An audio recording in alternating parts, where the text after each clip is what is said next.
कहानी बीरबल की अनोखी चाल। एक दिन बादशाह अकबर अपने शाही बाग में टहल रहे थे।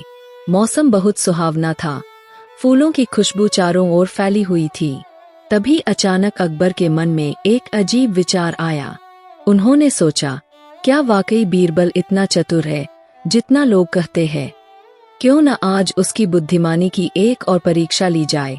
अकबर तुरंत दरबार पहुंचे और ऊंचे सिंहासन पर बैठ गए। उन्होंने गंभीर स्वर में कहा, दरबारियों, आज मैं तुम सबको एक काम देता हूँ। जो इसे पूरा करेगा उसे सोने की थैली इनाम में दी जाएगी। सभी दरबारी उत्साहित हो गए। अकबर ने कहा, मुझे ऐसा व्यक्ति लाकर दिखाओ जो सुबह उठते ही रोता हो, दोपहर में हंसता हो और रात होते ही सो जाता हो। लेकिन याद रखना, वो कोई पागल या शराबी नहीं होना चाहिए। दरबार में खामोशी छा गई। सब एक दूसरे की ओर देखने लगे। किसी को समझ नहीं आया कि ऐसा व्यक्ति कौन हो सकता है। सभी दरबारी एक एक कर असफल हो गए। अब सबकी नजर बीरबल की ओर गई। अकबर मुस्कराए और बोले, तो बीरबल, अब तुम्हारी बारी है। देखते हैं तुम्हारी अक्ल क्या कमाल दिखाती है। बीरबल ने सिर झुकाकर कहा, हुजूर, मुझे एक दिन का समय दीजिए। कल सुबह तक मैं आपके सवाल का जवाब लेकर हाजिर हो जाऊंगा। अकबर ने हामी भर दी। अगले दिन की सुबह सुबह होते ही बीरबल शहर के बाहरी इलाके की ओर निकल पड़े। वह कई लोगों से मिले, किसानों से, मजदूरों से, बच्चों से, लेकिन उन्हें वैसा व्यक्ति नहीं मिला। सोचते सोचते वह एक छोटे से गांव में पहुंच गए। वहां उन्होंने एक बुजुर्ग किसान को देखा जो खेत में हल चला रहा था। उस किसान के कपड़े फटे हुए थे, चेहरा पसीने से लथपथ था और आंखों में थकान झलक रही थी। बीरबल ने पास जाकर पूछा, बाबा, आप सुबह सुबह इतने दुखी क्यों दिख रहे हैं? किसान ने गहरी सांस लेकर कहा, बेटा, क्या बताओ, जब मैं सुबह उठता हूँ, अपने बच्चों को भूखा देखता हूँ तो रो पड़ता हूँ। हमारे पास खाने को अनाज नहीं होता। बीरबल को कुछ समझ आया, लेकिन वह आगे बोले, तो फिर दोपहर में आप हंसते क्यों हैं? किसान मुस्कराया और बोला, क्योंकि दोपहर तक मैं खेत में मेहनत करता हूँ और जब अनाज के दाने उगते देखता हूँ तो उम्मीद जागती है। उस वक्त लगता है कि भगवान मेरे बच्चों को भूखा नहीं मारेगा। और रात को? बीरबल ने पूछा। किसान बोला, रात को मैं दिन भर की मेहनत से थक जाता हूँ और चैन से सो जाता हूँ, ये सोचकर कि कल फिर मेहनत करूँगा। बीरबल मुस्कराए। उन्होंने मन में कहा, यही तो वह व्यक्ति है जिसकी खोज बादशाह कर रहे हैं। दरबार में वापसी अगले दिन बीरबल किसान को साथ लेकर दरबार पहुंचे। अकबर ने पूछा, तो बीरबल, क्या तुमने मेरे सवाल का जवाब ढूंढ लिया? बीरबल ने विनम्रता से कहा, जी हुजूर, यह वही व्यक्ति है। यह सुबह रोता है, दोपहर में हंसता है और रात को सो जाता है, पर यह न पागल है न शराबी। अकबर चौंक गए। ऐसा कैसे संभव है? बताओ तो सही। बीरबल ने विस्तार से सब कुछ बताया, किसान की गरीबी, उसकी मेहनत और उसकी उम्मीदें। दरबार में गहरी चुप्पी छा गई। अकबर कुछ देर तक सोचते रहे और फिर बोले, बीरबल, तुम्हारी बुद्धि को सलाम। तुमने फिर साबित कर दिया कि तुम्हारी समझ सबसे अलग है। बीरबल ने कहा, जहाँ गरीबी और मेहनत होती है वहाँ भावनाएं सच्ची होती है। यही इंसान का असली चेहरा है। हुजूर, अकबर ने भावुक होकर किसान को बहुत सारा अनाज, सोने के सिक्के और खेती के लिए जमीन देने का आदेश दिया। एक नया मोड़। लेकिन कहानी यहीं खत्म नहीं होती। जब किसान जाने लगा तो अकबर ने मजाक में कहा, बीरबल, तुम तो बड़े चतुर निकले, पर बताओ, अगर तुम राजा होते और मैं तुम्हारा मंत्री तो तुम मुझे कैसे परखते?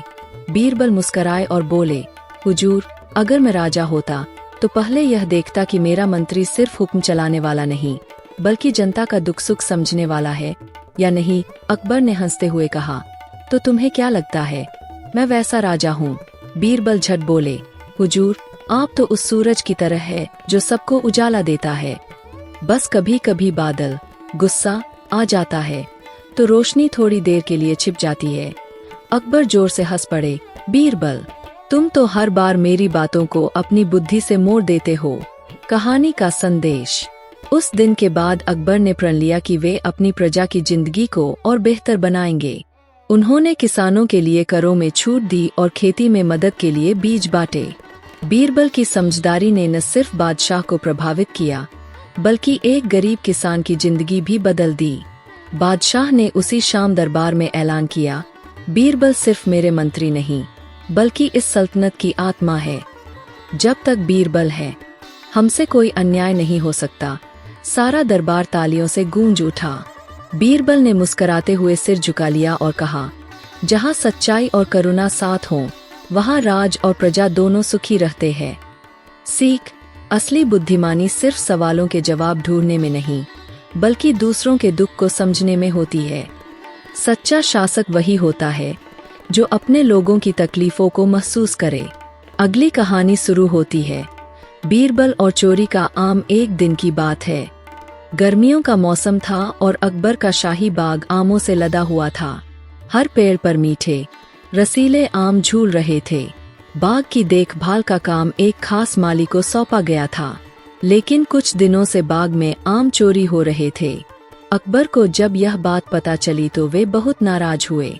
उन्होंने दरबार में कहा, हमारे शाही आम कोई चुरा रहा है। जो इस चोर को पकड़ लेगा, उसे 100 सोने की मुद्राएं इनाम में दूंगा। सभी दरबारी सोच में पड़ गए, लेकिन कोई भी यह नहीं समझ पाया कि आखिर आम कौन चुरा रहा है। तब अकबर ने बीरबल से कहा, बीरबल, तुम तो बहुत चतुर हो, देखो जरा इस रहस्य को सुलझा सकते हो या नहीं। बीरबल ने सिर झुकाया और बोला, हुजूर, 3 दिन का समय दीजिए, मैं चोर को आपके सामने पेश कर दूंगा। बीरबल की योजना। बीरबल ने उसी शाम सभी माली, बाग के कर्मचारियों और पहरेदारों को बुलाया। फिर उसने एक चाल चली। उसने सबको एक एक सूखी लकड़ी दी और बोला, यह लकड़ी जादुई है। जो सच्चा है, उसकी लकड़ी कल तक वैसी ही रहेगी, और जो झूठा या चोर है, उसकी लकड़ी रात भर में 1 इंच बढ़ जाएगी। सब लोग डर गए, लेकिन किसी ने कुछ नहीं कहा। हर कोई अपनी लकड़ी लेकर घर चला गया। रात बीती, कुछ लोगों की नींद उड़ गई। वे सोचते रहे, अगर लकड़ी सच में बढ़ गई तो पकड़े जाएंगे। चोर तो और भी डर गया।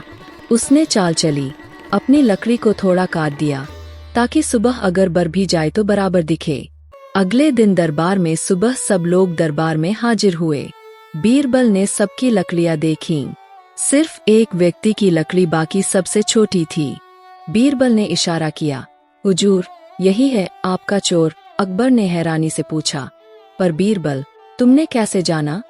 बीरबल मुस्कराया और बोला, हुजूर, लकड़ी में कोई जादू नहीं था। मैंने बस इतना कहा था कि चोर की लकड़ी बढ़ जाएगी। डर के कारण उसी व्यक्ति ने अपनी लकड़ी काट दी, और अब वही सबसे छोटी है। अकबर जोर से हंस पड़े। उन्होंने चोर को सजा दी और बीरबल की बुद्धिमानी की खूब प्रशंसा की। कहानी की सीख: डर हमेशा गलती करवाता है। सच्चा व्यक्ति किसी भी परीक्षा में बिना डरे सफल होता है, और बुद्धिमान व्यक्ति वही है जो बिना बल के केवल बुद्धि से समस्या सुलझा दे।